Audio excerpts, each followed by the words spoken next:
Longhorns World Series finalist 2 years ago. And away we go with a freshman, Tegan Cavan, getting the ball for Texas. And her first pitch of the World Series is a strike at 6:12 local here on a gorgeous night in Oklahoma City. Cavan, the Game 2 starter, the Game 3 closer for the Longhorns in the Super Regional last weekend.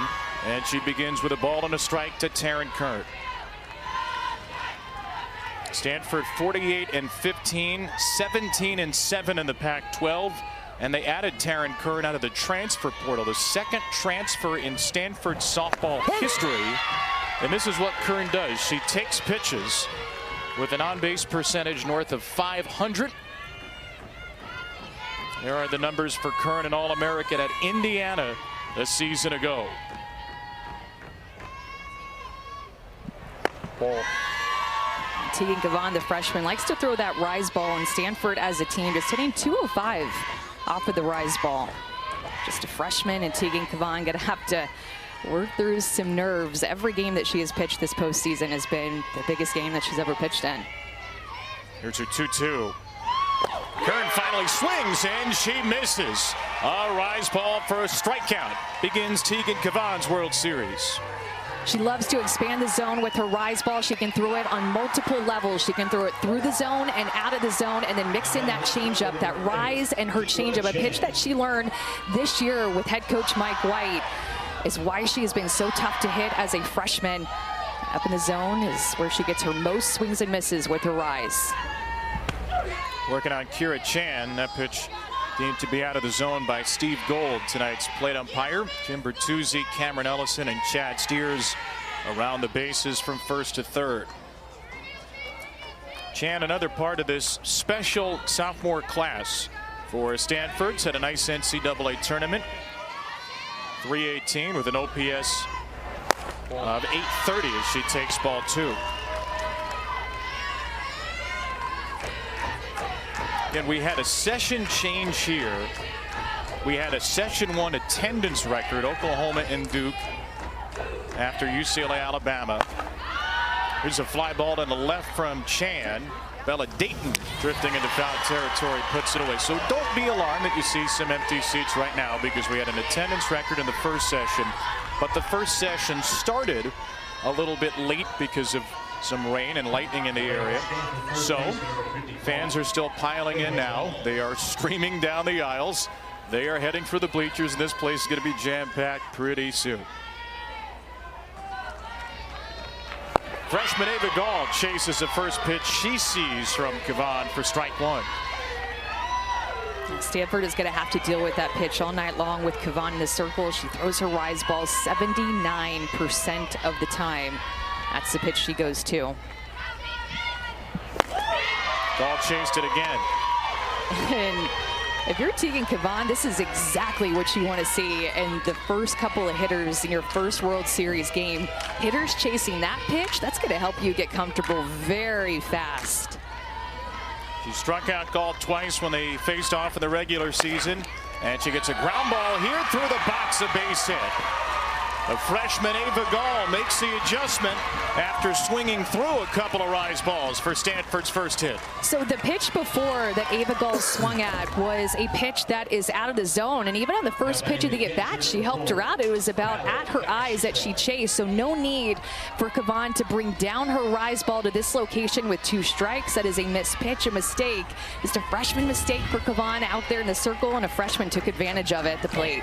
Oh. And now she throws one up and away that sneaks off the glove of Reese Atwood. Ball 1 to Ali Kaneshiro, and it's a pass ball against Atwood, her 3rd of the year. This is a changeup that she holds on to, and you can tell it. Reese Atwood is setting up low and in. That pitch moves up and away, and it's a different speed. Crossed up a bit here with Atwood and the freshman Cavan. And with Gall at second, Jessica Allister, Stanford head coach, is going to go to her bench for the first time and summon a pinch runner. This will be Kylie Buckley, the freshman who takes over for Gall in scoring position. Pinch runner for Stanford, number 16, Kylie Buckley. The former Stanford catcher who was a player The first two Cardinal World Series teams. Jessica Allister now a head coach for the next two. And the former Stanford catcher watches the current one. Ali Kaneshiro, the senior from Santa Clarita, will get to end her career sometime over the next week, plus on the dirt in Oklahoma City. Strike one to Kaneshiro, who's making her 27th career start in the NCAA tournament and leads the Cardinal with those 11 home runs.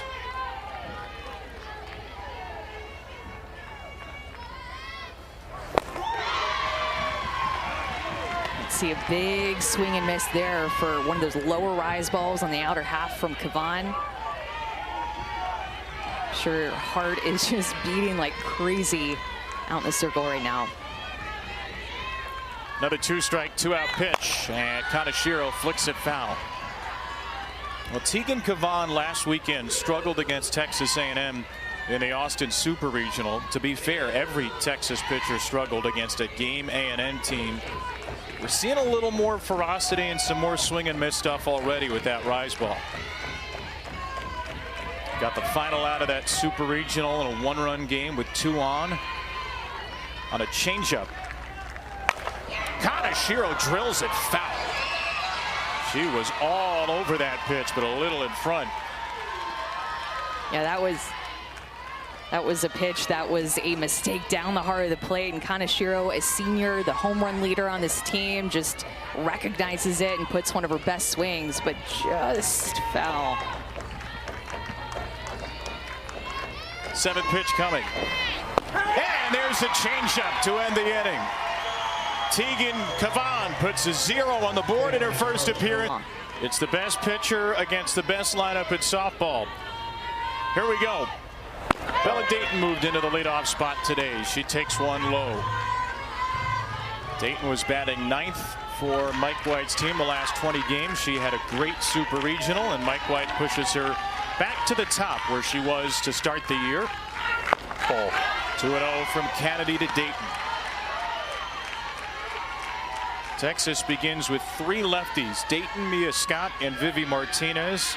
Longhorns amazingly only with 1 All-American despite a crazy deep lineup. And Dayton has to dance out of the way of one up and in as Kennedy does not have her command to start.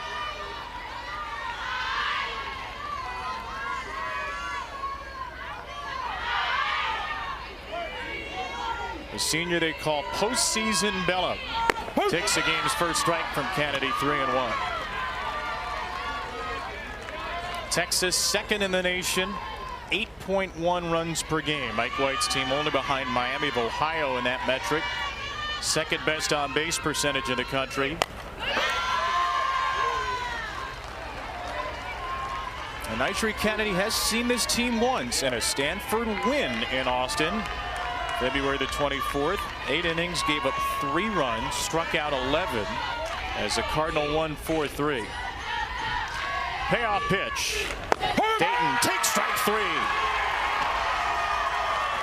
Great job by Nija Kennedy to get back into that count. She fell behind 3-0 and showed a bit of lack of command, but the 3-1 got her back into it, and then this rise ball low and away to Dayton that she just takes, thinking that she was going to work a walk here. Instead, it's a looking K for Kennedy. The 311th strikeout of her superlative sophomore season. That one zipped into Mia Scott. A back-to-back first-team All Big 12 selection, Mia Scott. OPS of 1,200 in the postseason. Scott golfs one into shallow left field, and she's retired by Kira Chan.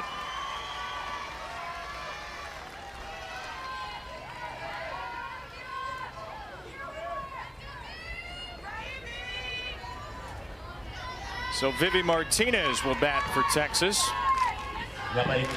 Reese Atwood is the big star, but Vivi Martinez maybe having the best NCAA tournament of any Texas hitter. She's been on base 16 out of her 25 plate appearances, and if she gets on here, it'll give Reese Atwood a first inning opportunity.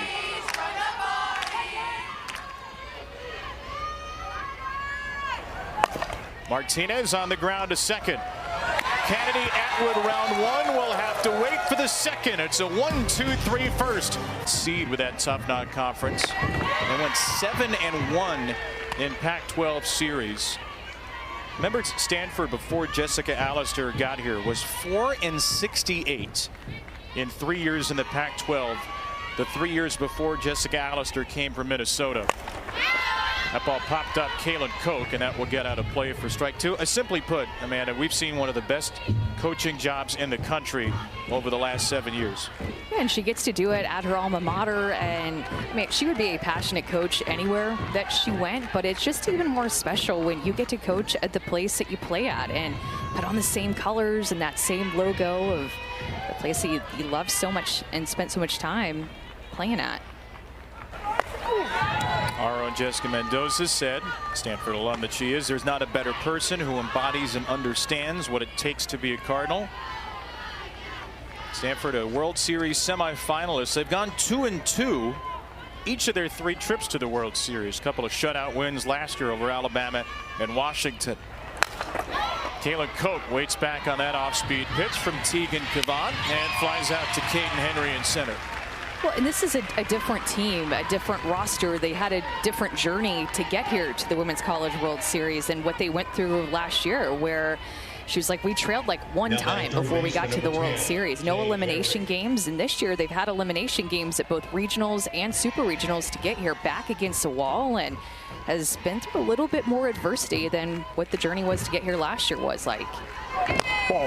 With a pretty young team, too. Jade Berry, one of the 2 freshmen in the starting lineup, takes ball one from Kavan. A lot of freshmen, a lot of sophomores. Some of the sophomores played a lot last year. Some really had bit parts. Well, and I like how she told us, too, about this youthful energy that is on this team, and that this is a group, she's getting recruits now that came to compete for championships at Stanford, and that energy has been earned, but it's also been built by her and her coaching staff to get Stanford back to Oklahoma City, and now here back-to-back years expecting to win a national championship. We talked to several players yesterday, including River Mailer, including Nyjah Kennedy, who had a very similar message that they got here last year early in their careers and figured, oh, this should be easy.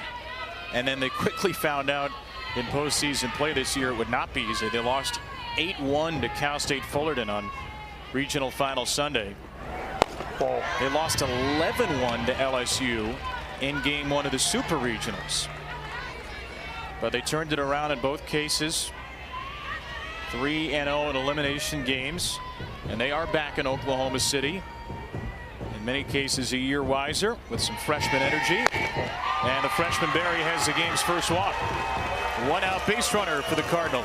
I think, Kevin, there are a lot of teams who make it look like it's easy to get here to Oklahoma City and compete in the Women's College World Series, but it is not. And even the teams that have made it here back-to-back years, they'll tell you how hard it is to get here and how much it means to them, despite being here last year or several years in a row.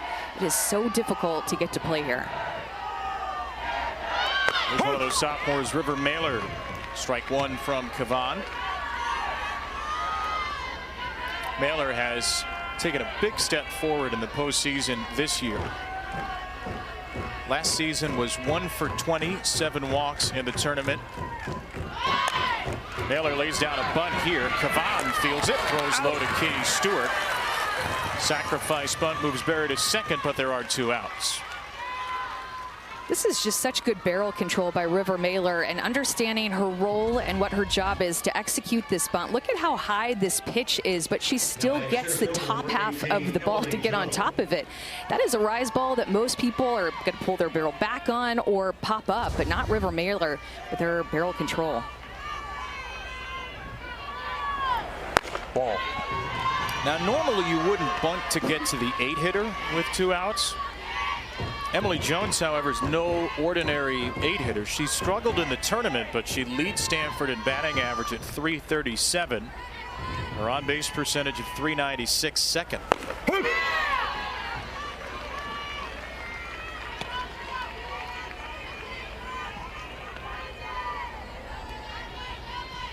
Jones, a first-team All Pac-12 selection. 61 hits led the Cardinal. Berry at second, hoping to be the game's opening run. And that ball driven to right center field. Henry got a good jump. The wind held it up. So, and Atwood, his first pitch swinging. This is the second time Atwood and Kennedy have met this year. Recent National Player of the Year finalist. Had some success against Nyjah. Nyjah had some success against her back in Austin in February. High and tight for ball one. It's a type of matchup that is just must-watch TV. And it was even this way all the way back in February. And with the seasons that both of these players have had, it just kind of makes it even better. Atwood swings, sends one down the line and left, and out of play for strike two. But here is what happened in February down in Austin. Nyjah Kennedy ended up giving up a home run to Reese Atwood. So she had one at bat, and then Nyjah had an at bat with the changeup that she has thrown more this year. So home run on a rise ball, strikeout on a changeup. These two last met. Reese was 1 for 4 in the game, struck out twice. He's in a 1-2 hole right now. Ball. Now, one of those strikeouts was on a pitch clock violation against Atwood, which some of the Texas folks are still a little perturbed about. But it's the only game this season where Atwood has struck out multiple times. Just 17 strikeouts for her in 60 games. 2-2 from Kennedy. And she blows her away. Round one goes to Nyjah. Let's take a look at the pitch sequence of Kennedy versus Atwood. Round one goes up and in, and she fouls it off. She's a little bit behind that pitch. Takes a rise ball out of the zone to get to this pitch that was sweeter. Fouls it off. A good foul ball take there with the curve, and then ends up chasing that rise ball well out of the zone. That rise ball is a pitch that Reese Atwood can punish, but it's also a pitch that she likes to chase, and actually the pitch that she swings and misses the most out of the zone. It's only the second strikeout of the postseason for Reese Atwood. It is the 56th strikeout of the postseason for Nyjah Kennedy. That one in on the fists of Katie Stewart. And the velocity numbers are starting to get scary right now for Kennedy. 1 ball, 1 strike to the freshman Stewart.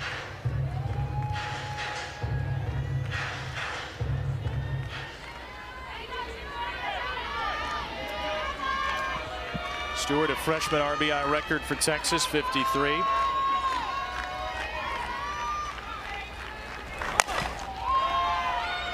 That's behind second base from Stewart. And the shortstop, River Mailer, retires her. 5 up, 5 down for Nyjah Kennedy.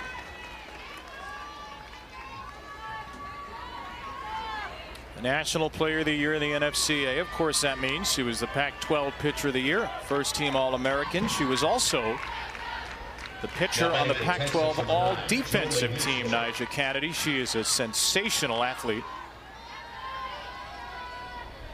Jolie Mitchell. Ball. And she has the perfect mentality. Even her pitching coach, Tori Nyberg, said she has the perfect mentality. First 1-2 punches there were all across the nation, but not having Vaughter, it's felt a little bit different for Kennedy this year, getting all the big games. 1-1-2 Mitchell. Jolie was terrific for Texas in the Super Regional, and she's been terrific throughout this postseason. 7 for 16, 2 homers, 4 walks.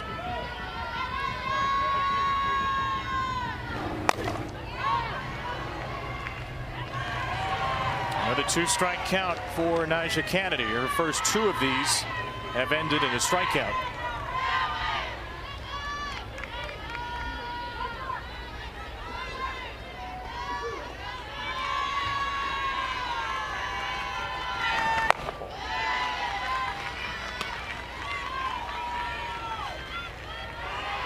Jolie Mitchell, a 4-year member of the Notre Dame Fighting Irish, first-team All-ACC. Her last year in Texas has been perhaps her best. Chases one high and gets a piece. Starting to see consistently 70+ from Nigeri Kennedy, who has been one of the hardest throwers we've ever seen.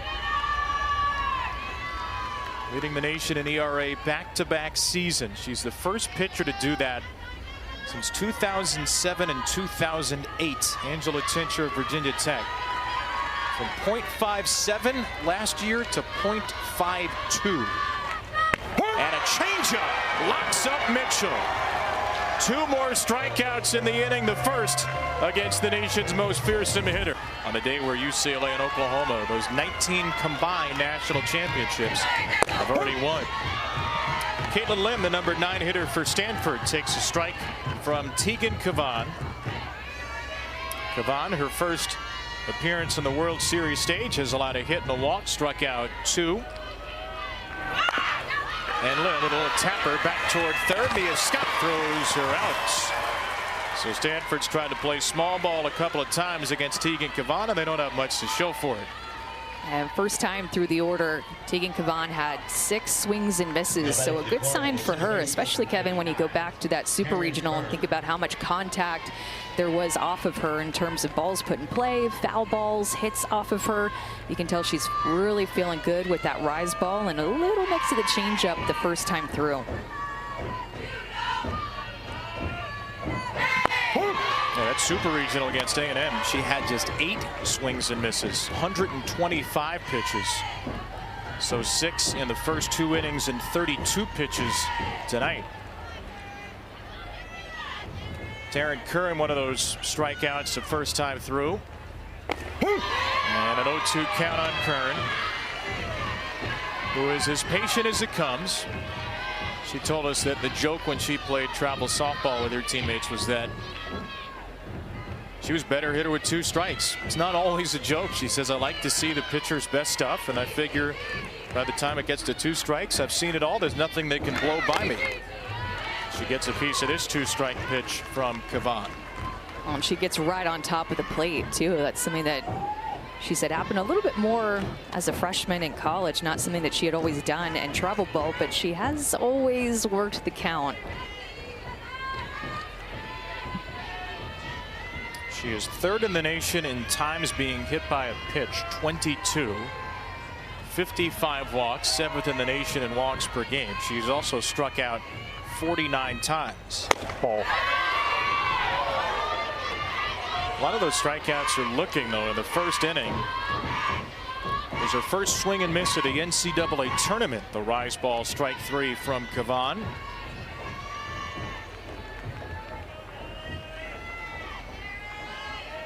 Fifth pitch to her here, and Kern takes it in the dirt. She's 3 for 17 in the tournament, but her on-base percentage is just shy of 500. 7 walks, hit by 3 pitches. 2 of the 3 hits are triples, so her OPS in the tournament's over 900. Kern with a high fly ball, blasted into right field, but she just got under it. Maloney on the warning track is there, and it's a long, loud, harmless fly ball induced by Cavan. I think Stanford's had some good swings off of Cavan like that, and then a deep fly ball that Emily Jones hit as well. Might not be the most ideal conditions for fly ball hitters either. It has been a windy day, and the wind is headed toward us. Ball. Ball 1 to Kira Chan.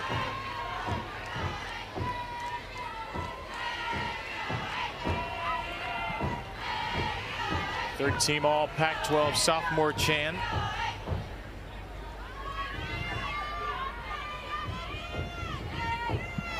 Ball. Kevin, a lot of young rise ball pitchers that we have in the night session. We have Cavan throwing a rise and change, Kennedy, a freshman and a sophomore. We'll have Rothrock tonight, likely got to get the start for Florida, rise ball pitcher. And you have Kilfoyle, who's likely going to get the start for Oklahoma State. That is more of a drop ball pitcher, but that rise ball with some young, talented pitchers is really working for them. Like Kavan, the way that she throws it, has a little bit more spin on it, not as much velocity as Kennedy. Ball. Is that what makes it special for Kavan, the spin on the pitch? It's a spin, really tight spin. That's a pitch that she learned with her pitching coach, Bill Hillhouse, when she was growing up. Really mastered that spin, going from more bullet spin to true backward rotation on that pitch. Ball. That's outside. Second walk of the game handed out by Kavan, and Chan is a 2-out Stanford base runner. She'll throw that rise ball 79% of the time, and the changeup 16% of the time. That changeup was a pitch that she learned with Coach White. And she told us too that he has really taught her about just how important every single pitch is, and being able, the true value of an off-speed pitch, to mix that in with her rise. Chad Steer says that Ava Gall did offer at that pitch, strike one on the rise. Ball was Stanford's only base hit. Swung through 2 rise balls up near her head, then got one a little lower, knocked it up the middle. Ball. And another rise ball. This one's taken. Rise ball has always been her best pitch, but when you add that changeup to it, and now she has a second pitch that she can get hitters to chase and also locate that pitch through the zone, I mean, it is tough to go up against her when that pitch is on. There's the bread and butter for strike 2.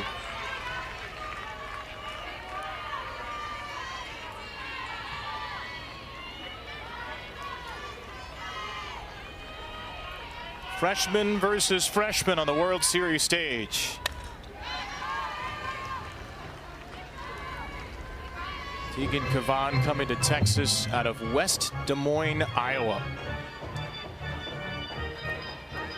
Her Texas debut, 5 innings and a big one over UCLA, which led the greatest pitcher in Texas history, Cat Osterman, to say, and I quote, "Kavan is it." Big 12 Freshman of the Year, ready to throw her 50th pitch. And there's that changeup again. She does not get the call. Yeah, I think it was a little bit off the plate. Great call by her home plate umpire. We sat with, trying to work with her to get that pitch called, a changeup that was almost it. Steve Gould behind the plate. And there's a swing from Gall. Couldn't hold up on a ride. Years, guys, eventually, obviously, focusing her efforts on becoming one of the best softball pitchers in the country. But that competitive spirit between basketball, tackle football, and here at the Women's College World Series has lived on and really feeds her teammates out here. It is such a cool story, Alyssa. And those are amazing, amazing photos of Nyjah, who we knew was a great basketball star in high school. Thought about pursuing that collegiately for a little while. Ended up giving it up her senior year to pursue softball. But we didn't know until talking to her the other day how serious she was about football. Her brother BJ Kennedy plays for Cal, and said when she was young that young football coach liked BJ, but he also wanted Nyjah on the team, so they played together. And they're competitive, that family, with her dad Bruce and her brother BJ. Very competitive, no matter what sport it is. They want to win.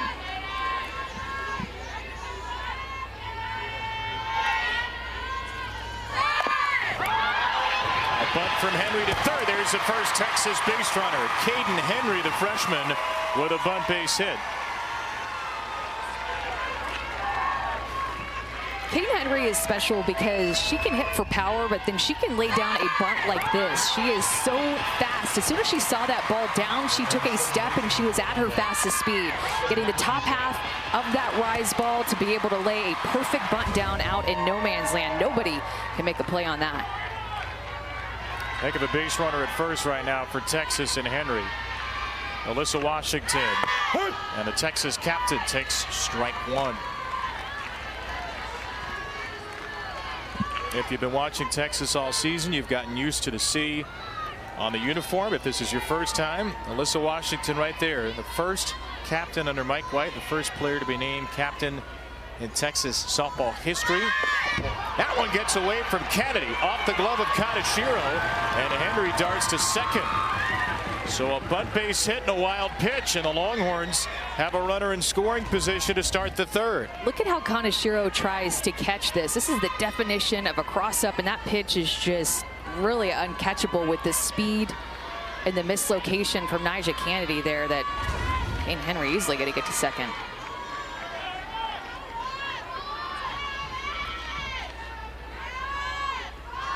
Washington squares again, lays it down at third again, and the captain gets the job done.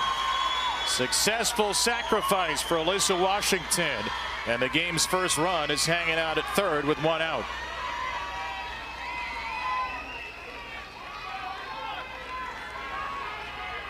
The third sacrifice bunt of the year for Washington, and it sets up the sophomore Ashton Maloney.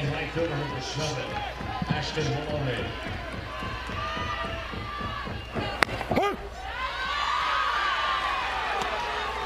Maloney had been Texas's leadoff hitter in the previous 20 games. They were 18-2.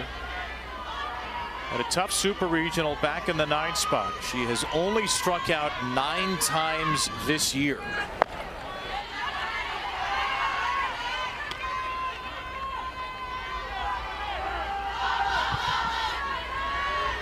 Texas has been exceptional converting base runners this year.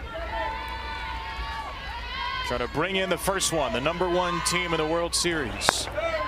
Ball 2. I think this 9-hole 2 is a spot for Ashton Maloney where she just feels her best. Oftentimes overlooked throughout the first couple of years in her career because she is in that 9-hole, but quietly batting the upper 300s, low 400s at times.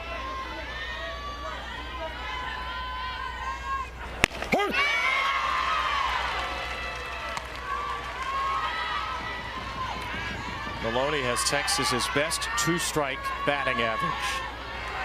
Runners in scoring position, 3/4 of her batted balls are ground balls. Just trying to put something in the dirt, push across Henry. And she'll take one nearly in the dirt. I tell too that Nyjah Kennedy is just missing a little bit more than I think what we're used to. Seeing a pitch somewhat fall out of her hand like that. The ball that hit off with the glove of Kaneshiro that advanced Caden Henry. On 3-2, slap to third.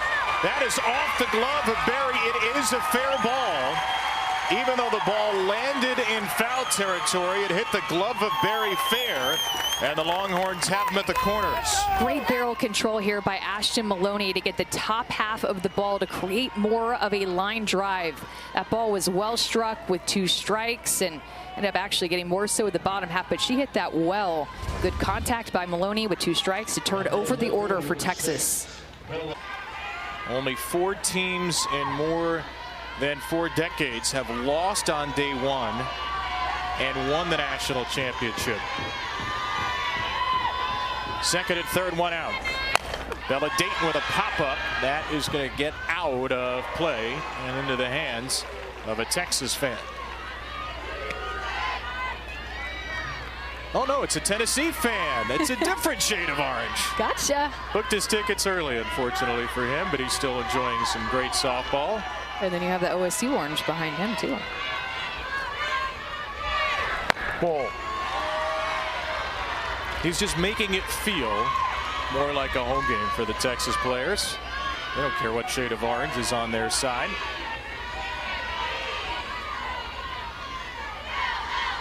Two and 1 to Dayton. Texas trying to break through against the National Player of the Year.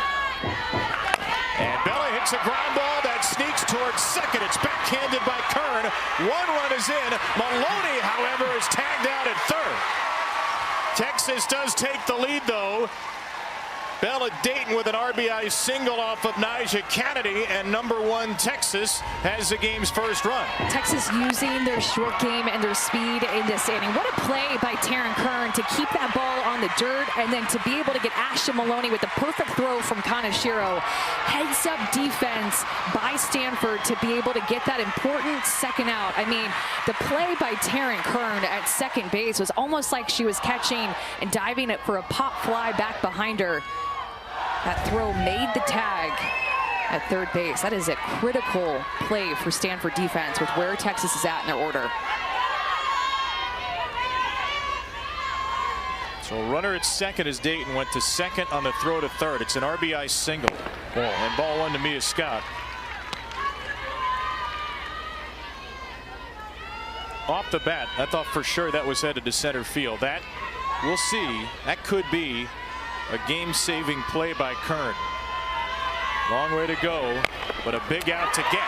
Right side, Scott. That one Kern cannot get to. Lim's throw to the plate is in time. And Dayton is called out, and Mike White is not going to even think about this. He's calling for a challenge immediately, and he is very frustrated. He has to call for a challenge. Hand in there, knowing that she was going to score right off the bat from second base.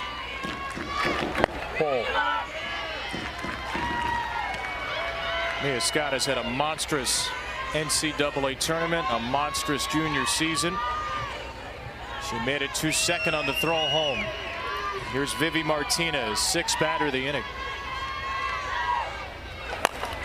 Only 2 outs Texas has made in the inning. A sacrifice bunt giving away an out. And then Maloney getting picked off at third on the base hit by Dayton.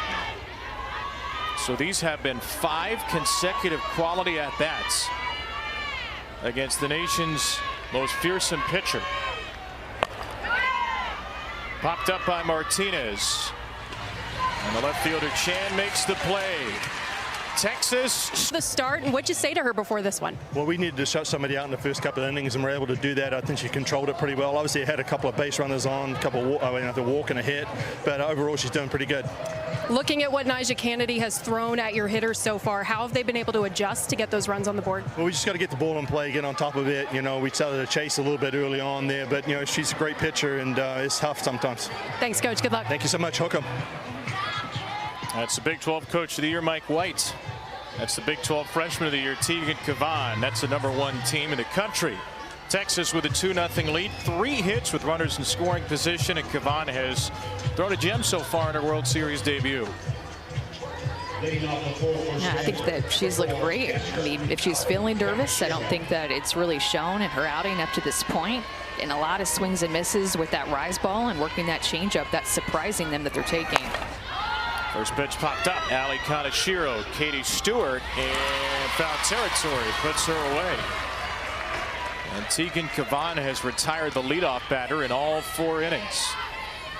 Well, Mike White said to us yesterday he hopes his pitchers learned from last weekend to isolate the nerves a little bit. Felt like Texas A&M was very well prepared for them, and his pitchers were a little bit nervous maybe. Ball. Texas set attendance records in its stadium. Texas fell behind first in all 3 games. The Longhorns only led at the end of 7 of the 23 innings. They were constantly clawing back in that Super Regional. Gave them Monday fully off after that tough series. Took a short flight here Tuesday, and it felt like he loved the response he had seen from his players yesterday with all the youth on this team. They have looked like, frankly, they've been here before. Most of them have not. Well, and that's his team. His past couple of recruiting classes with sophomores and freshmen have just been top of the line athletes that can swing it, that can pitch, that can make crazy good plays on defense. The sophomore class that were freshmen last year made a tremendous impact. And then you think about the freshmen that have come in here this year, and this team's pretty young.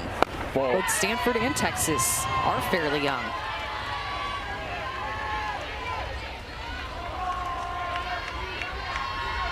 Martinez, one of 11 players that are sophomores or freshmen on the roster. Cavan, a freshman. Only 5 seniors for the Longhorns. Everyone to Kaylin Koch is in there. But those seniors have a lot of experience from 2022 and playing in the Champ Series. This team fell short last year in the Super Regional, and that I think was a big motivation for them coming into this year, was to not lose in Supers again. Kaylin Koch, little flare to second. Washington puts her away.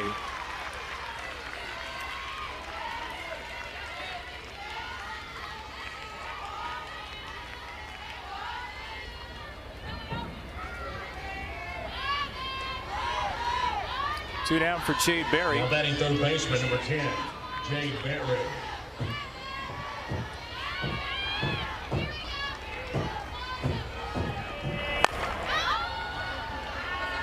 That's out in the direction of Vivi Martinez, but over her head from Jade Berry. That guy's so excited about the foul ball. Chasing after it, hand right up, hand is still up when he sits down too. Pumped to get a foul ball at the World Series. What's better than a foul ball at the World Series? Maybe a home run ball at the World Series.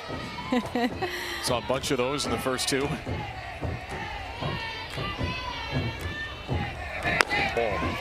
Berry, the Stanford third baseman, and Martinez, the Texas shortstop, actually have a connection we discovered yesterday. They were national champions in flag football. There they are, Vivi and Jade, former teammates. One of the many connections in this super small world that is college softball. And it is very small. Everybody knows everybody.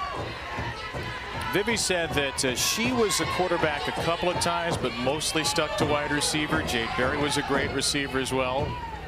8th grade, they were back-to-back national champions in flag football.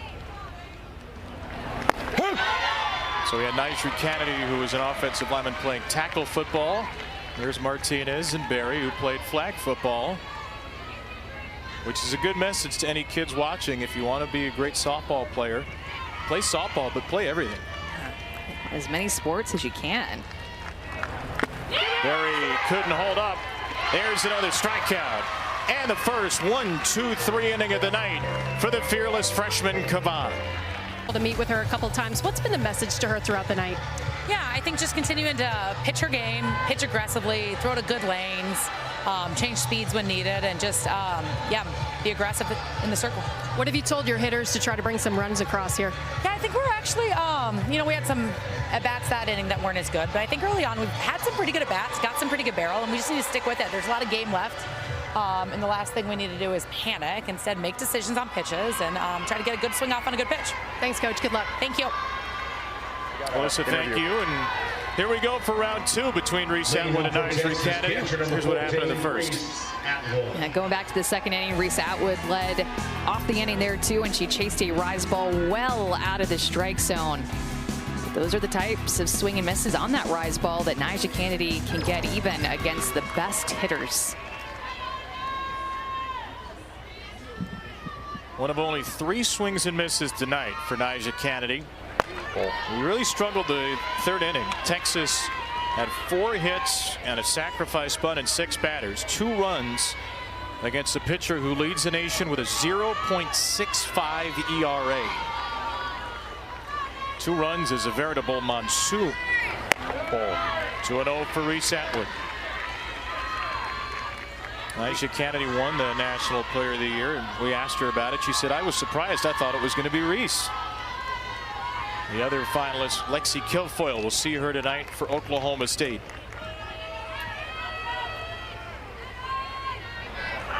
Ball. Almost a curveball that paints a corner there, but the numbers for Reese Atwood against the rise ball this season are eye-popping, hitting over 500, and her slugging percentage over 1,800. Swings and misses at that pitch 30% of the time, so it's kind of high risk, high reward for her when she does swing at it. Doesn't swing here, so a strikeout in the second inning on 5 pitches and a walk on 4 pitches in the 4th. Texas's first walk of the game. Tell just wanting to be careful with her there, and Reese deciding to be patient and take that walk. It's only the 38th walk in 38 games for Nigel Kennedy, and Texas will bring in Adea Wallace, who is basically the designated Reese Atwood pitch runner. Number 4, Adea. There are some words of wisdom from Reese to Katie Stewart.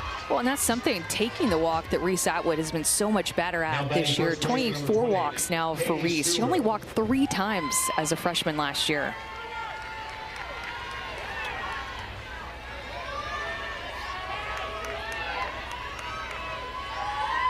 Here's Stewart. She can really hit it hard. There's a building beyond the left field wall at McCombs Field in Austin where multiple windows have been broken by Katie Stewart. So if you're out there in the left field bleachers, just be prepared. You cannot get deep enough in the bleachers to be out of the Katie Stewart zone. Ball. Saw Texas A&M last weekend try to work away from her because of that pull side power. Looks for that inner half, and she can crush the inner half. So A&M decided to work her away. Kennedy working her away here. Goes up and in after she went away.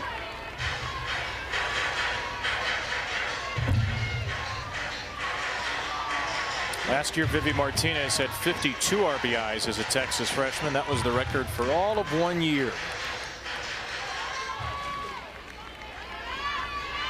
National Player of the Year, her first week of college, Katie Stewart. And she is way out in front on a changeup. Holy smokes. My goodness. There's a changeup. We haven't seen a ton of her changeup tonight, but here it is. She told us, Nyjah Kennedy did, that she likes to throw a circle changeup. So she'll put her fingers in the form of a circle and lead with that circle to pop it out of her hand. It's Katie Stewart way out in front of that pitch. Fourth strikeout. Jolie Mitchell, to her surprise, bunted it in fair territory. And the pinch runner Wallace goes to second. Stanford collects the second out.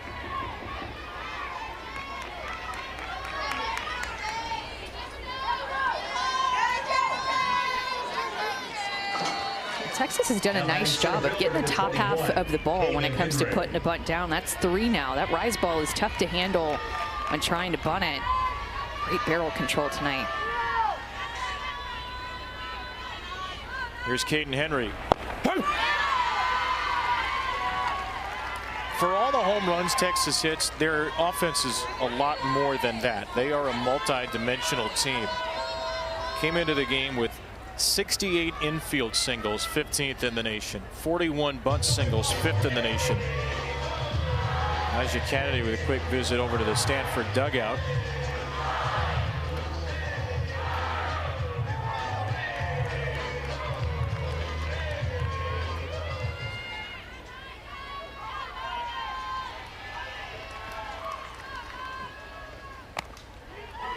On the ground to second by Henry. Curran shovels quickly. Saturday night, you want to win game 1. 90% of the World Series champions have won game 1, 36 out of 40. Now, we have seen 2 recent occasions of teams losing day 1 and then rallying to win the whole thing. 3 years ago, Oklahoma, and 6 years ago, Florida State. So it's only happened 4 times, but it's happened twice in the last 5 World Series. 7-8-9 for Stanford against Tegan Cavan. And up and in, ball 3 to River Mailer. Jessica Allister told Alyssa she liked the at-bats she saw from her team the first 3 innings. Trying to find a spark here with the bottom of the lineup. 9 outs to go for the Cardinal hitters. Ball. That's ball 4 and a leadoff walk as Miller shouts into her dugout. River Mailer's the first Stanford leadoff runner to reach. It's a great at bat there by Mailer to take some close pitches, but learn from her first AB and what the other hitters are seeing.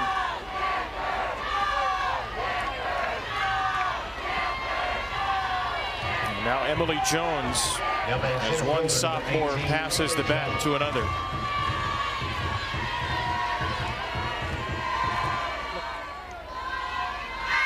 Ball.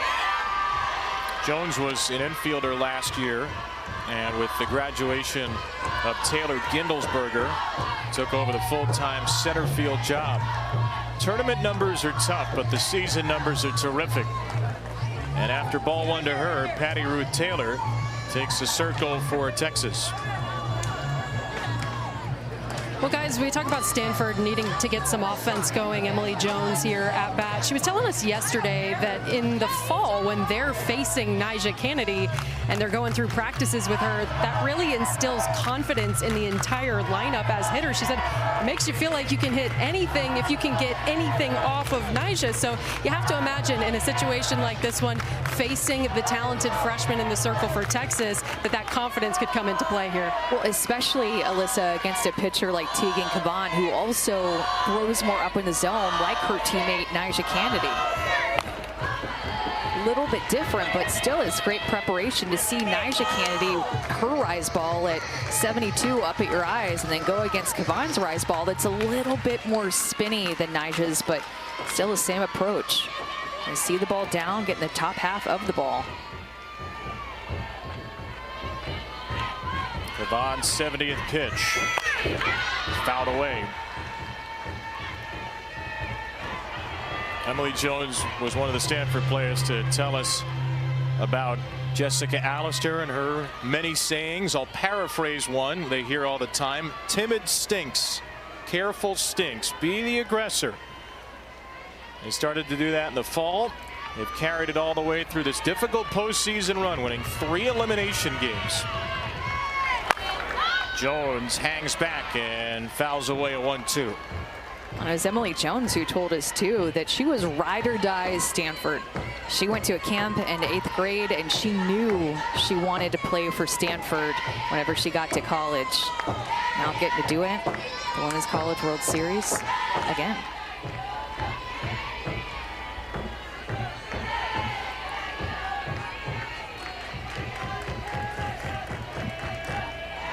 A leadoff walk for River Mailer in the Stanford 5th. And Jones takes strike 3.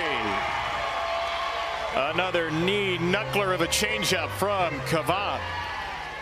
And it's so deceptive that they're taking this pitch a lot. It's just freezing them. Look at the location of this pitch. It paints the outside corner right at the knees. Reese Atwood gets low to get under that pitch and help get it a strike. It's a big strikeout for Cavan. Strike 1 now to Caitlin Lim. Now batting right fielder number 21, Caitlin Lim.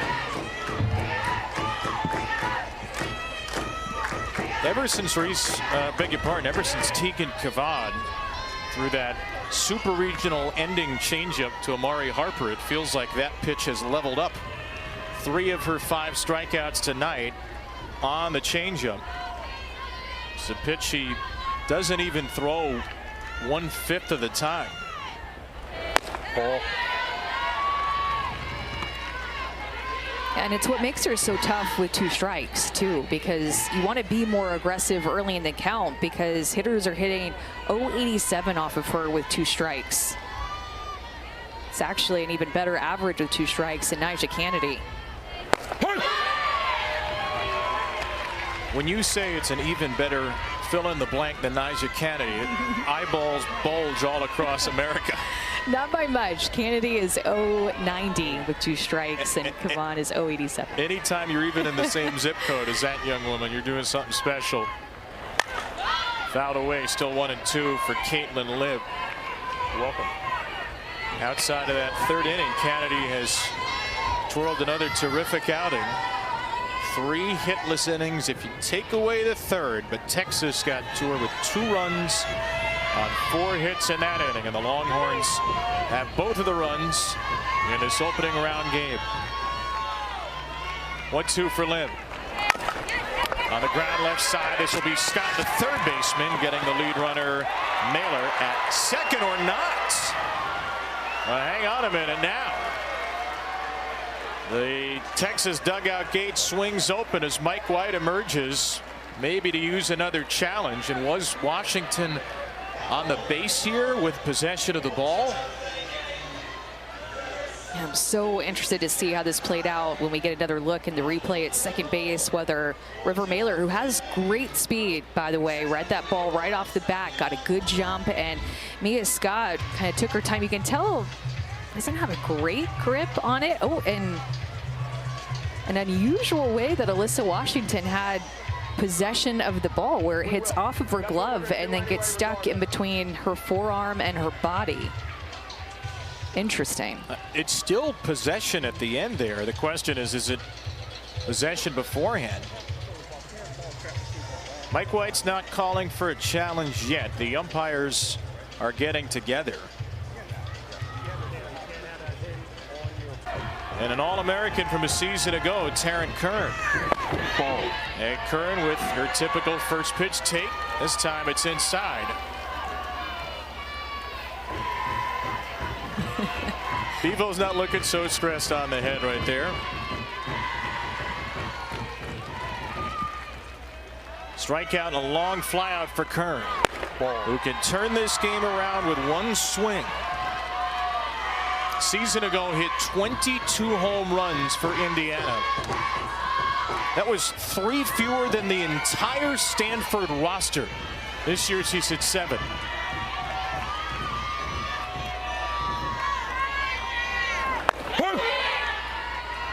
It's a changeup there. Looking at her numbers and her batting average against the rise ball this year, just hitting 167. Taryn Kern is off of the rise.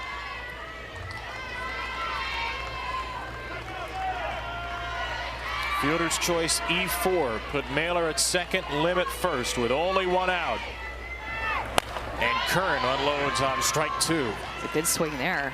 I like the way that she told us in the box, and I'd never heard anybody say this before, but in the box, she wants to create a hostile environment. Work the counts. She loves a challenge. She wants to see the pitcher's best pitches. Have even more preparation for her at bats later in the game after she's seen the pitcher once, twice already in the game. Well, this is going to be the 15th pitch she's seen from Tegan Cavan. The go-ahead run at the plate with 1 out in the 5th. And Kern takes, or did she? Chad Steers says she broke the plane, and Cavan gets a strikeout. There's been a quick trigger on the check swings down there, and that one looked like it was that she went more than maybe one of the ones that we've seen earlier in this game, but huge strikeout. You think she went? Oh, it's so questionable. I think she went more than the other one.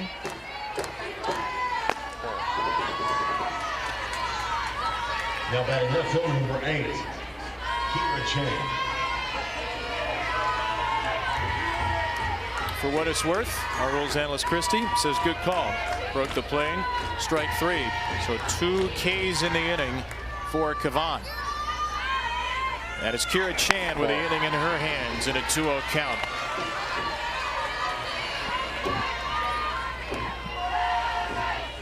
Oh for 3 tonight. Runners in scoring position for the Cardinal.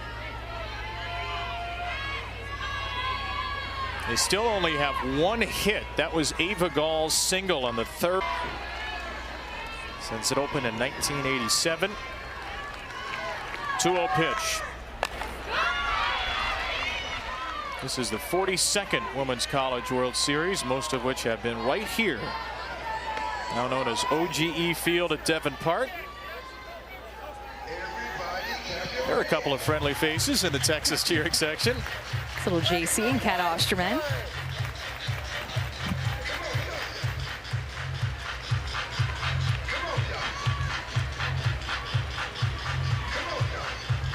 Another star athlete in the making from the Des Moines area. We talked about Caitlin Clark a moment ago. Tegan Cavan from West Des Moines. Does know Caitlin a little bit. 3 years younger than the Iowa superstar. 2-2. Looked like a good pitch to hit right there, right over the heart of the plate. That one to hit on that 2-0 count as well. Good swing by Chan, and now Cavan has 2 strikes again, where she really excels because of that changeup. 2 strikes, 2 outs. Chan slaps one out of play.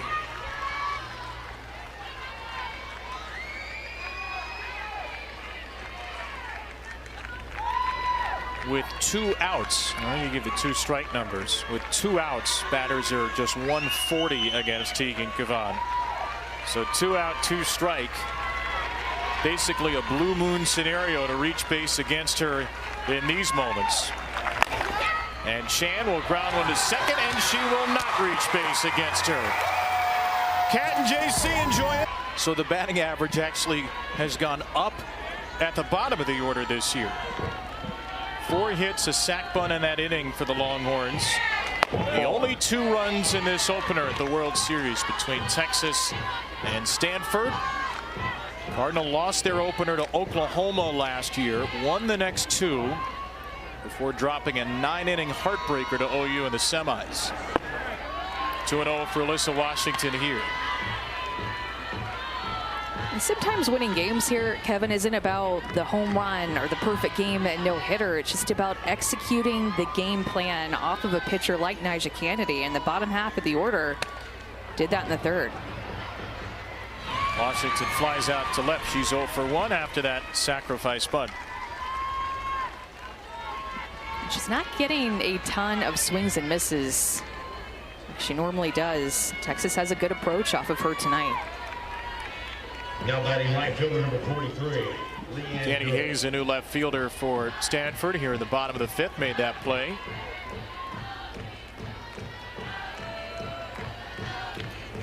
Here's Leanne Good, who's trying to call for time and finally gets it. Good came in defensively for Maloney last inning. Often plays second for Texas. Ball.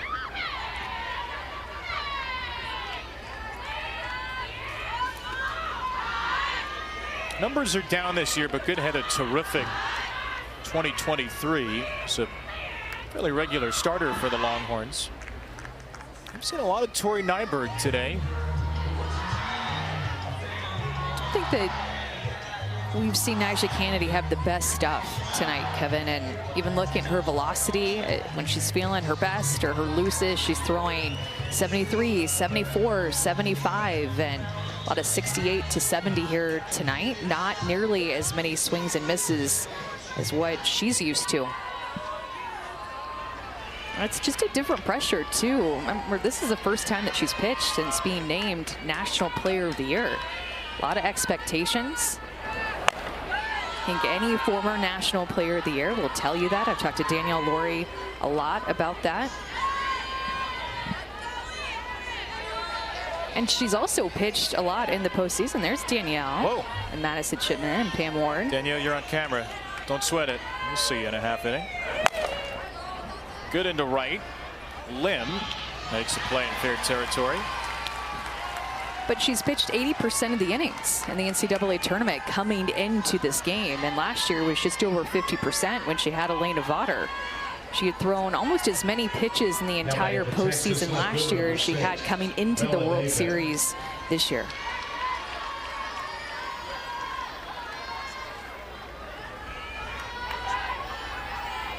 Two down. Here's Bella Dayton.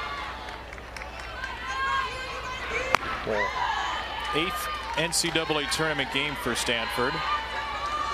And Nyjah Kennedy's now started 7 of those 8. Struggled to start the Super Regional, too. Gave up a career-high 5 earned runs in Game 1 against LSU. Dayton into center field. Jones started in, drifts back. Maybe not her best stuff, but still 5 good innings against the second. Danielle, Maddie, Pam, thank you. Yeah, there have been just 5 hits combined in the game. Stanford's 1 was from this batter, Ava Gall, in the 1st. Texas's 4 were all in the 3rd. Stanford 1 home run shy of what would be the 2nd most in school history. Texas, the most home runs in school history. So naturally, we've had 5 singles.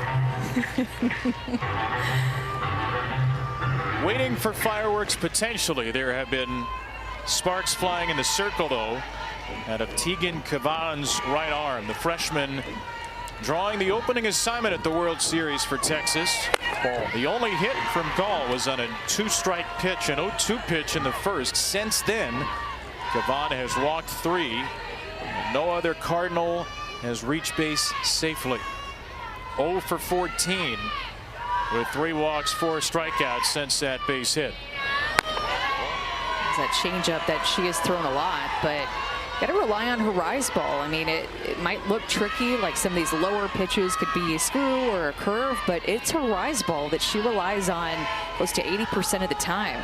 And she'll mix in that changeup that makes things even more tricky to hit against her, being able to change speeds.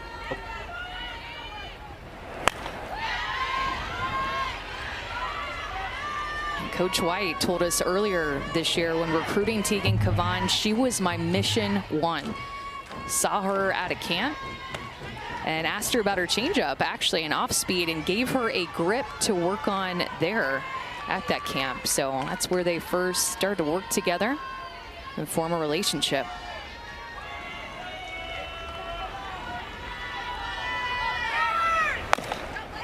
That one gets over the glove of Cavan. Washington sucks it up at second and retires Gall. And she started out this game with a strikeout to Taryn Kern and settled in immediately, being able to go to her rise ball, her changeup a few times. A lot of Stanford's hitters are taking that changeup, but you can tell she has so much spin and movement, and her ability to use that changeup has been so deceptive to them. Just have not been able to figure her out, only giving up 1 hit to the 6 strikeouts. Taking the good vibes from the end of that Super Regional into the World Series today. Ball 1 to Ali Kaneshiro, and it's a very equitable out distribution. One more ground at it, it'd really be a devilish night for Cavan. Well, and I like the point that Danielle made when we had the studio hit of what's the journey like if Stanford or Texas gets into the losers bracket and go into an elimination game? Well, for Texas, they have a deep pitching staff. They have 5 different arms that they can go to that have experience and are very talented. For Stanford, a bit of a more smaller pitching staff that hasn't been as reliable behind Nyjah Kennedy. Reagan Krause has had a great year, has had a lot of wins and pitched a lot of innings, but there is just a difference with that Texas pitching staff being so deep compared to Stanford. There's one of them, Matt Morgan, up in the bullpen here in the 6th. Morgan threw the most innings of any Texas player in the Super Regionals. Cavan has thrown the most innings of any Texas player this year. Citlali Gutierrez has the best ERA. Then there's Estelle Check and Sophia Simpson, who had huge moments on the World Series finalist team 2 years ago. And the way that they're built is Cavan walks Kaneshiro there is for depth, and they each have their own strength. For Cavan, it's her rise ball and that changeup. For Mac Morgan, it's her drop ball. Estelle Check can come in relief and is very comfortable in that role from the left-hand side. So they each have their own strength that they own. And I think that's why it was so surprising, Kevin, last weekend in the Super Regional, that there were so many runs that were scored because of the depth and different looks that the Texas pitching staff has. So Kaylin Cope represents a tying run with 1 on, 1 out. Coming off of the highest scoring Super Regional ever, 39 runs between Texas and Texas A&M. The final aggregate total was 20-19 Longhorns.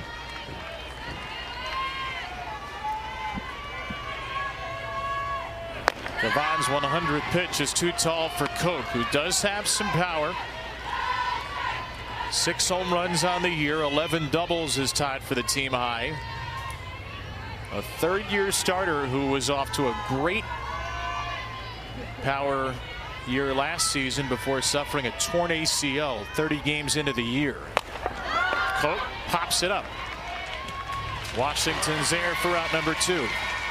Well, and Kevin, we had a chance to talk to Tegan Cavan's teammates about hitting off of her and what it's like. And I like the way that Alyssa Washington described it. She's like, knowing that a changeup might come makes it tricky because you can't just go in and say, all right, I'm going to stay on top of it, because then the changeup comes in and pops in lower in the zone. But also they described what they said, sneaky movement.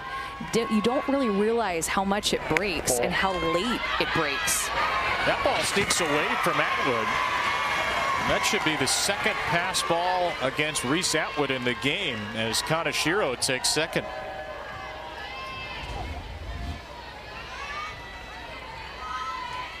It looked like she just took her eye off of it, had her glove on it, but just spins out of it. Ball. Reese Atwood only had 1 pass ball on the season. Going into game 3 of Super Regionals, she has 3 in the 2 games since. She'll go chat with Tegan Cavan. And Reese Atwood is a catcher who's formed a really close relationship with all the pitchers on staff. Talk about her as a hitter, but what she's able to do defensively with all the different looks on the staff, sometimes throwing 3 or 4 different pitchers in a game. That is tough for a catcher. Reese Atwood defensively does a nice job back behind the plate and handles a lot of different personalities and looks. Ball. Amanda, you were just talking about Atwood as a defender. She wasn't even necessarily going to be a catcher if it was left up to her. She said when she was in 10U, they put everyone in a line. Whoever threw the hardest, well, they were the catcher. That just happened to be her. It said it took her a little bit to fall in love with it. She wanted to be a pitcher, but she never played another position after that. She's a taller kid, too, and she said posture behind the plate was a little tough for her to figure out. She was catching on a travel ball team. Victoria Valdez was the catcher. She said Victoria was really short, low to the ground, and got under drop ball pitchers. Reese said I would struggle jamming my thumb trying to get to the ground. Coach just kept telling her, get lower, get lower. Nice changeup by Cavan. We saw a 3-0 swing from Berry trying to generate some offense. Now 3-2 as the Texas fans will get behind their starting pitcher.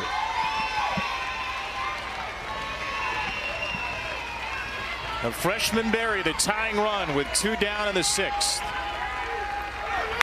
And Berry gets a piece of that off-speed pitch. There's not been much contact at all with that changeup. They have been taking it a lot, so I'd say a sign of an adjustment there for Berry with 2 strikes to foul off that pitch and get to this next one.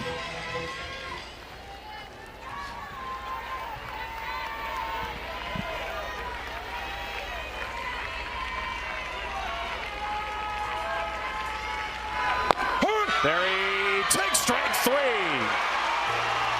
Cavan in Florida, the 4 and the 5 seeds meeting for the 3rd time in the World Series. Genuinely feel like 2 teams that could make it to the championship series, and it wouldn't be a surprise. And they're meeting on Thursday nights. Kenny Gajewski and Tim Walton, former national champion teammates in college, playing for Oklahoma baseball.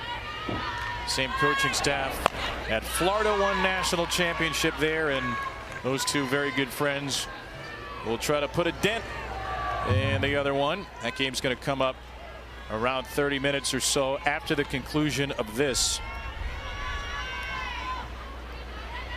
Oklahoma State can hit the ball. My goodness. Should be a good matchup of a couple of strong offenses. Looking forward to that. Ball. Meanwhile, Nigel Kennedy, not her usual uber high velocity, not her usual swing and miss stuff, not her usual level of energy maybe, and yet 5 innings, 2 runs against Texas. That is objectively a win pretty much any day. The 2nd highest scoring team in the country behind Miami of Ohio. Ball.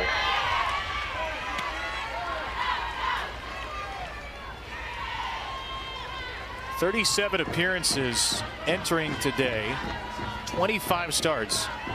It's only the 5th time she's allowed 2 earned runs. That's just silly." It really is. Ball. You look at the numbers that she's had in her career. We saw her breakout at the World Series last year when facing Oklahoma and getting big swings and misses there and battling against the best offense in the country, and she's done it all throughout this year as well. There's Scott RBI single in the 3rd, and Scott gets a piece here. Talked to Mia yesterday. We asked her about facing Nigel Kennedy first time this year, and she said, actually, I felt like I got some pretty good looks at her. She was 1 for 2. She walked. And she's got one of the 2 RBI hits tonight. Very confident. Ball. And Scott with a confident take of a 3-2 changeup. Leadoff runners up. Really tough schedule in February and March. Ball.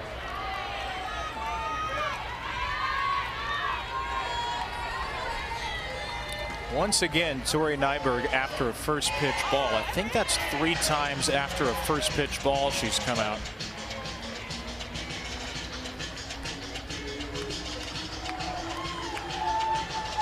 Only 9 out of 21 first pitch strikes for Nyjah.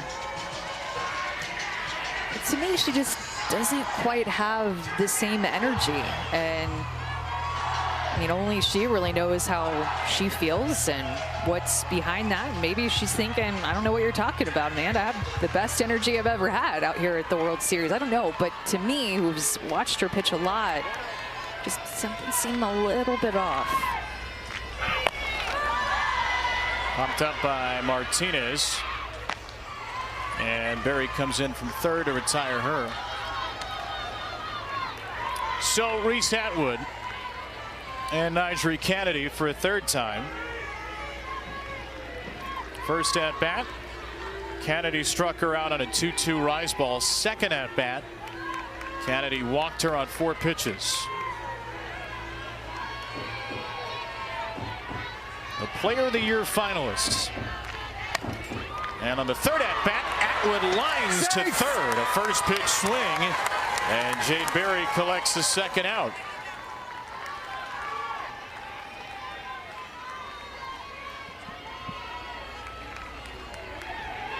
Now batting first base, number 20. So Atwood now 1 for 6 with a walk and a home run. 3 strikeouts against Kennedy this year.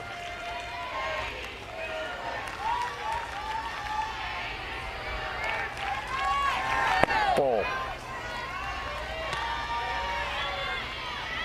Stanford's going to have its 7, 8, and 9 hitters coming up. Mailer, Jones, and Lim. Anybody gets on, former All-American Taryn Kern. Ball.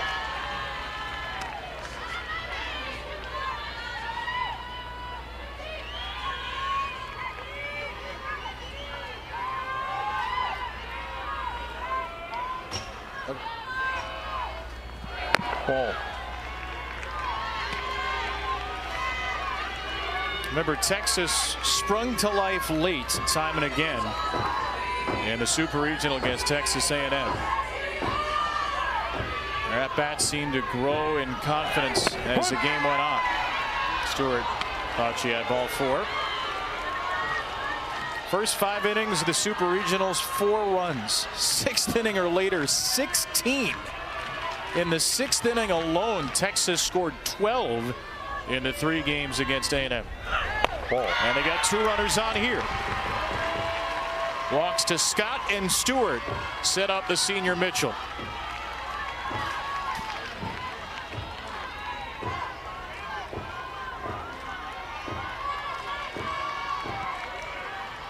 At play for Texas, number 9, Jolie Mitchell. The way Tegan Cavan is pitching, 2 runs seems hard to tackle. Ball. A third, maybe more, might feel insurmountable for the Cardinal.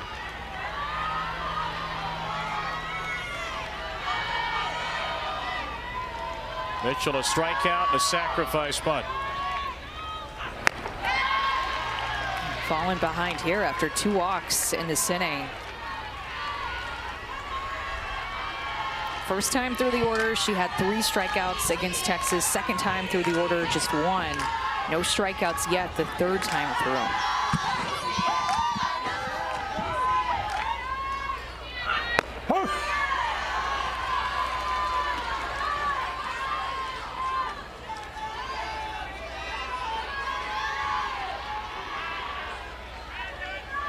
Kennedy still stuck on 3 swings and misses in the game. Ball. And he's not chasing. And they look very prepared for that rise ball, and I think a bit of a lack of command with her rise ball at times too, not throwing her changeup a ton in this game. Her season low swings and misses was 3, game 1 against LSU. That was a game she gave up 5. She's still only allowed 2. 3-2 for Mitchell.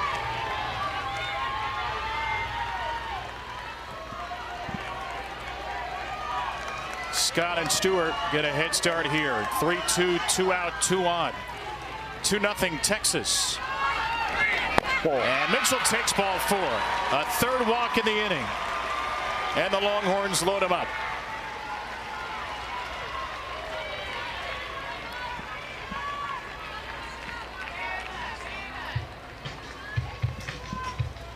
Mike White's going to bring over Caden Henry. Have a pre-at-bat chat here. And still get through 6 innings with a very good result against Texas, despite battling all of that. Henry had a bunt base hit in the 3rd inning, one of the fastest players here at the World Series. And she'll swing away and shoot one through the right side for a base hit, which is booted by Lim. That means a 2nd run scores. Scott is home. Stewart crosses on the error, and Texas doubles its lead, courtesy of the freshman Caden Henry. Caden Henry coming through in the 7 spot. She likes to swing at the first pitch 39% of the time. She's actually the most aggressive hitter on the team, so no surprise that she gets a pitch over the heart of the plate and she attacks it. That bobble out in right field is going to cost Stanford another run, and now Texas is up by 4. Caden Henry has had quite the game. She hit that ball hard. That is a high exit velocity off of her bat. Just her 2nd hit with the bases loaded this season. Caden Henry with her team-leading 26 multi-hit game, and Texas has just about broken it open now.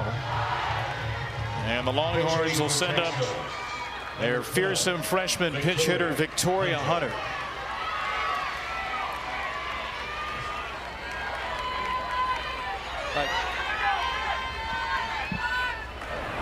What do we tell you? Just more 6th inning magic from the Longhorns, who have now scored 14 runs in the 6th inning in the last 4 games.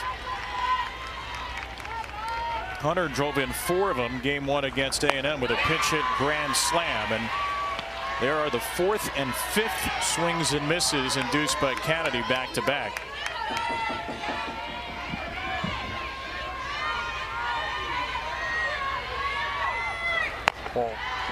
And props to Texas for the at-bats that they have put together in this inning and all throughout this game. They have not made it easy on Nyjah Kennedy at all.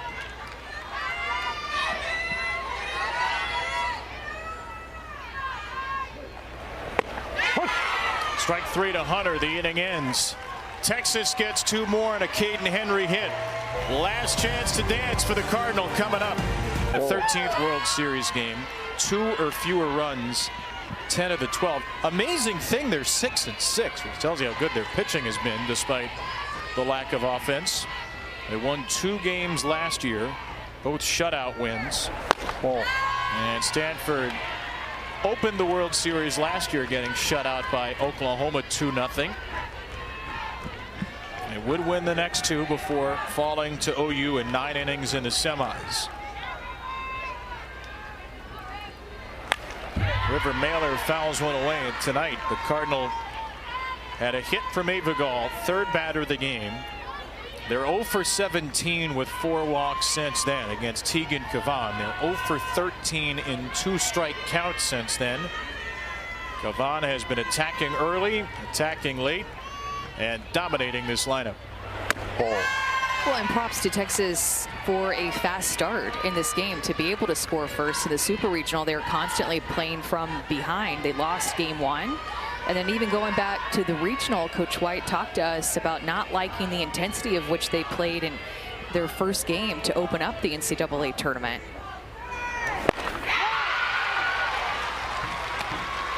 So the start that Tegan Cavan has had, of if she's been feeling nervous in this game, not being really able to tell, settled in very quickly.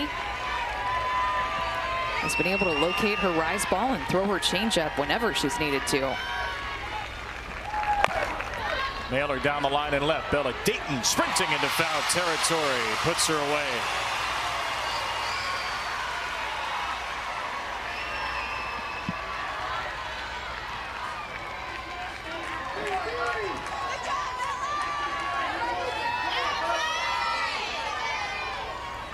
Tegan told us that 7th inning of game 3 was nerve-wracking against A&M, and then she talked to Kat Osterman after the game, and Kat said, soon it'll be 100 times this. Well, I guess Teague got the message because she has looked about as unfazed as any freshman could look in her World Series debut. A great Longhorn starter, Kat Osterman, no stranger to this stage. She has been a huge mentor to Tegan Cavan, who told us that Kat is always open to talking to me about anything. Preseason talked a lot about not putting pressure on the outings, not about striking out X number of batters. Just be realistic. Go win games.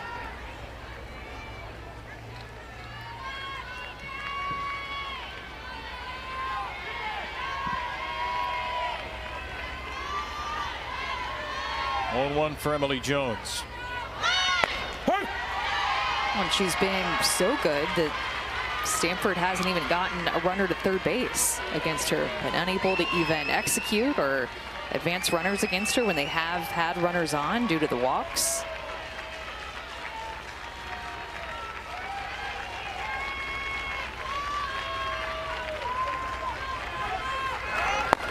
Another strikeout on a changeup. Cavan punches out her 8th. Can you believe that she didn't even have this pitch before she got to college? And now she just throws it so deceptively. We talk about her rise ball, but that changeup literally has looked unhittable in this game because Stanford has just not been able to recognize it.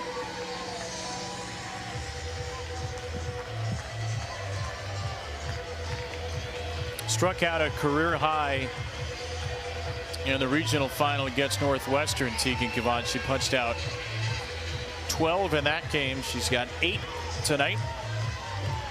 Allie Clemens will pinch it for Caitlin Lim as the Cardinals' last hope.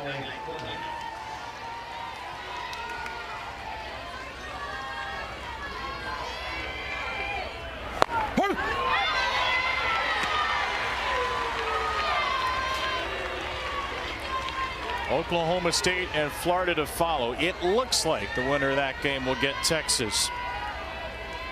1 out away from securing that. 1-1.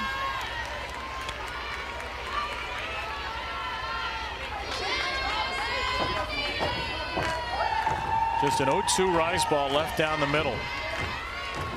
Ava Gall's first inning single on that mistake pitch. One of the few mistakes you can pick out from Tegan tonight. Her mom, Teresa, was a college pitcher for Drake. She got her into pitching. Mike White really enhanced her pitch selection. Kat Osterman has been a mentor.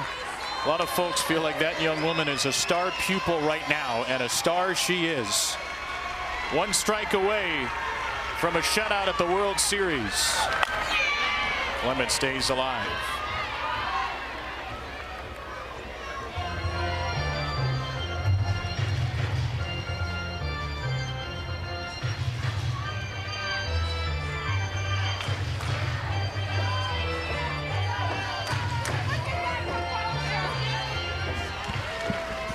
Stanford team that scored 8 runs against LSU its last time out, with a single solitary hit. Pitch number 122. Popped up again. Out of play again.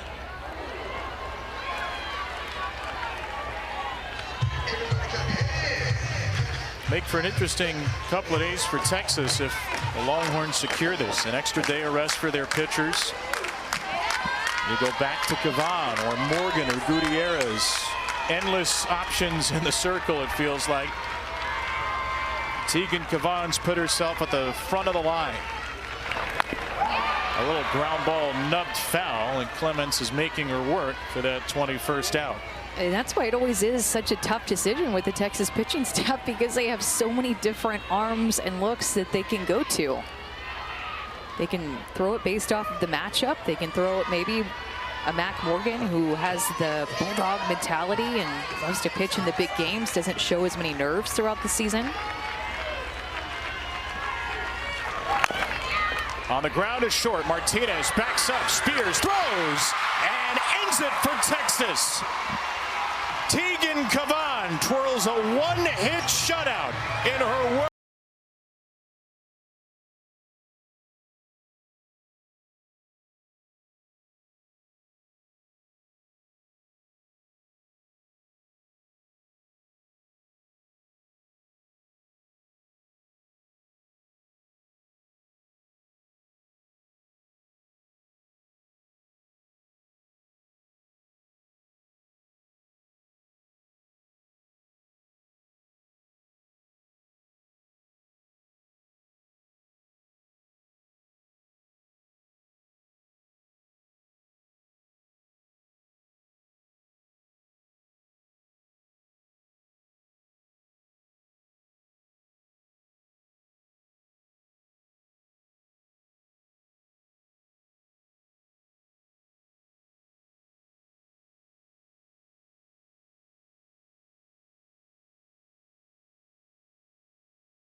since it opened in 1987. 2-0 pitch. This is the 42nd Women's College World Series, most of which have been right here, now known as OGE Field at Devon Park. There are a couple of friendly faces in the Texas cheering section. It's little JC and Kat Osterman.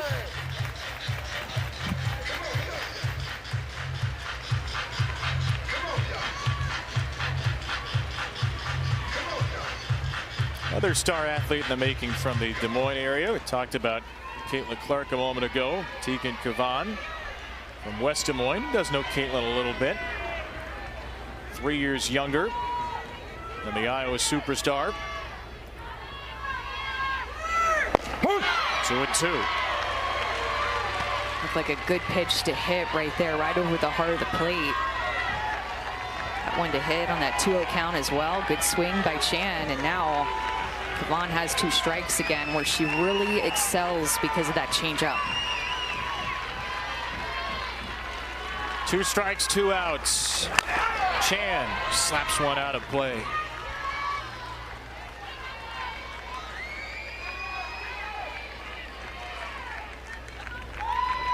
With 2 outs, well, you give the 2 strike numbers. With 2 outs, batters are just 140 against Tegan Kavan. So 2 out, 2 strike. Basically a blue moon scenario to reach base against her in these moments. And Chan will ground one to second, and she will not reach base against her. Kat and JC enjoy it.